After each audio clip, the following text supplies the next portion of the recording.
10 tips for the beginning record collector. Let's get into this. So, my name is Chris Prophy. This is my channel, Chris Prophy Musically Obsessed. I've been in the vinyl community for 3+ years. I've been collecting records for over 4 years, but I'm going to tell you this, it doesn't make me an expert. I'm learning all the time from my friends.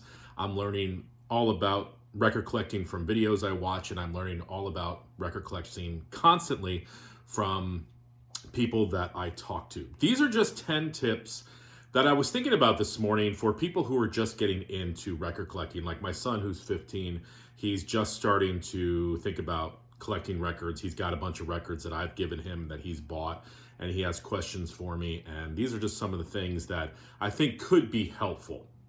And anybody below, if you want to comment and leave other tips, that would be great for anybody who is starting. So the first tip, number 1, have fun. This is a hobby, guys. This is something that for me is a de-stressor. I don't want to have to stress about record collecting. I want to listen to music and I want it to be fun. Are there a lot of things in record collecting that you could stress out about? Yeah. But for you beginners, and anybody really who is record collecting, just remember, it's about having fun. Number 2, use your resources, okay? The number 1 resource I use is Discogs. And what Discogs, Discogs, is, it's a site that you can get an app for. You can log on through your computer. And it's a way to catalog your music. So anything that you buy, you can catalog it. You can learn about pricing. What are your records worth? If you're into that sort of thing, you can learn about the condition of records. I, a lot of times in Discogs, go to the little tab where it says notes. And that tells me if there was anything originally included in the album, like maybe there was a lyric sheet, or maybe there was a poster, or maybe there were stickers. So as I'm looking through records and I find a record that I like, I look in that notes section and it tells me, oh, there was originally a poster in this album. So I look in the album and I can decide whether I want it if there's a poster or not. So that's kind of a cool resource too. All right, number 3, very important. Please use inner sleeves, because a lot of times when you buy records, especially older records, they have these paper sleeves. Okay, and at first when I started, I'm like, okay, what's the big deal? It's a sleeve, right? But the paper a lot of times is very rough. I mean, we all know the feeling of paper. And if you think about it, your record is constantly sliding in and out of this paper sleeve. So I would suggest one of the first things you do after you buy a record is to get some sort of an inner sleeve that's poly-lined, archival.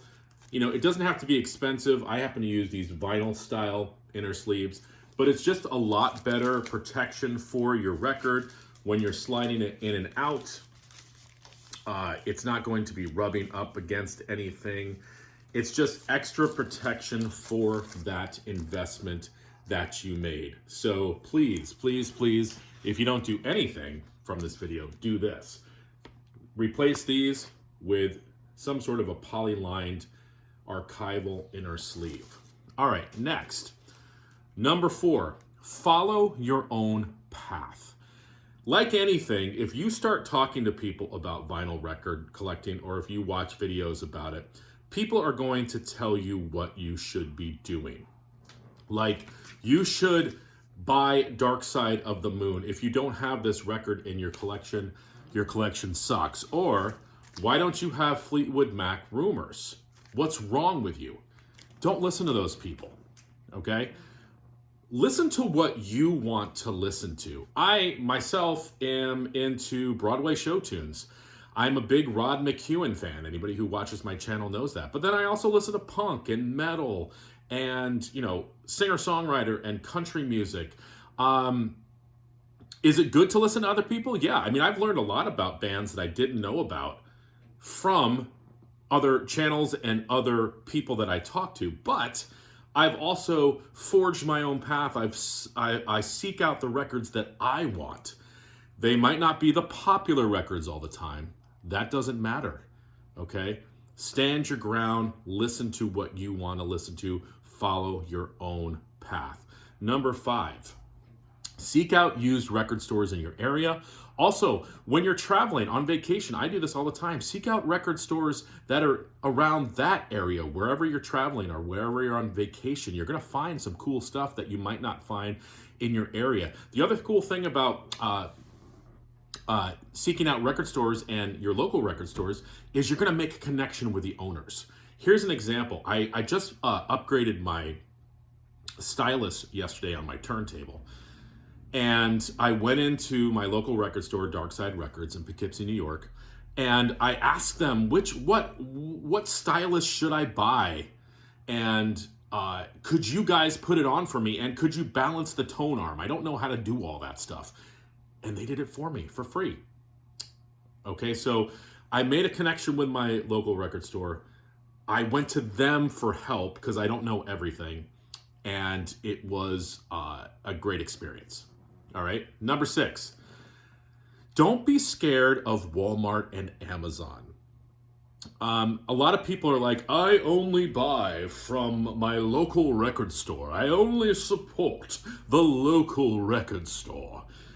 That's BS. I support my local record store too. I support them very well. Okay. I give them a lot of my money. But if I find a deal on Amazon or Walmart, I'm on that deal. Walmart has their $15 record sale. On it. Amazon has a lot of sales. Buying from Amazon. Here's the only thing I would say about Amazon, and a lot of people have done videos about this. Sometimes their shipping methods are a little suspect. So just be careful about that. Okay, number 7. Buy a turntable and speakers that suit you. Okay? Don't worry about price. When I say that, I mean, don't worry that you have to buy a really expensive turntable and speakers. Find out what you can budget into your, lifestyle and go with that. One thing I will say though, is I've kind of noticed that the turntables that are between like $50 and $100 sometimes aren't the best. Now, if you're just starting out, that would be fine. But a lot of times, if this is something like, let's say you start with that, and then after a couple months, you're thinking, yeah, this is like something that I'm really into. I want to do it. Jump up to that next range. And really, in between the $100 and $200 range, you can usually find a pretty good turntable. But again, there are turntables like anything that are thousands of dollars. Okay? Start small. See if it's something that you like, and then you can always upgrade. Number 8, static. Static is not your friend.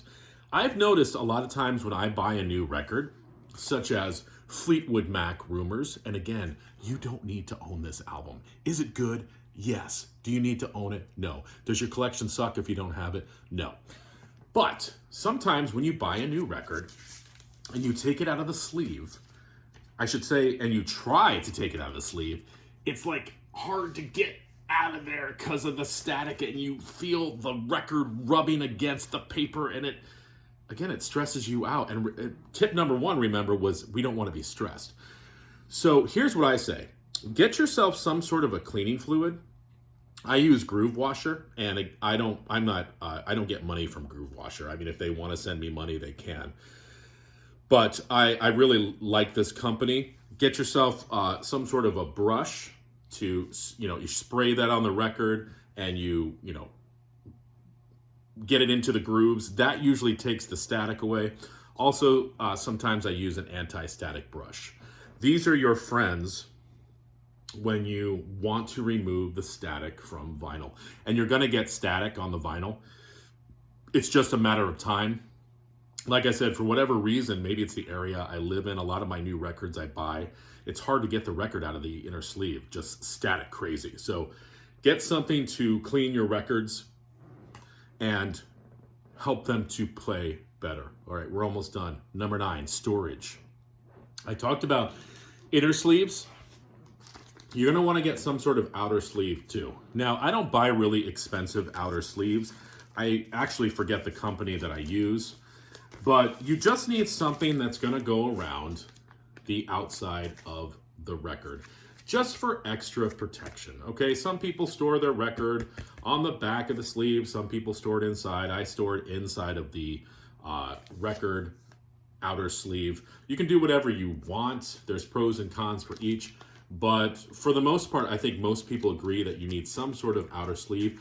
Also, always store them upright, never stack them on top of each other.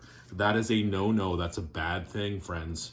And in all seriousness, you could cause damage to the record. So please, upright, get yourself some sort of a crate or shelving unit, and make sure that they are stacked like that, or stacked so you can thumb through them this way, but never that way. Okay, and lastly, vinyl collecting is a community. You make friends.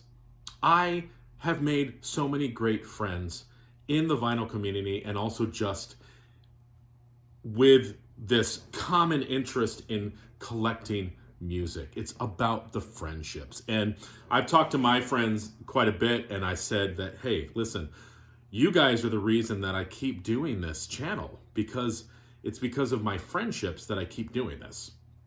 And the friendships that I've made, and we talk about music, and we talk about records, and we talk about collecting, and we talk about when we were kids and how music has influenced our lives, even, as we've gotten older. So I can't stress enough that this record collecting, this music collecting, this vinyl thing, it's about friendships.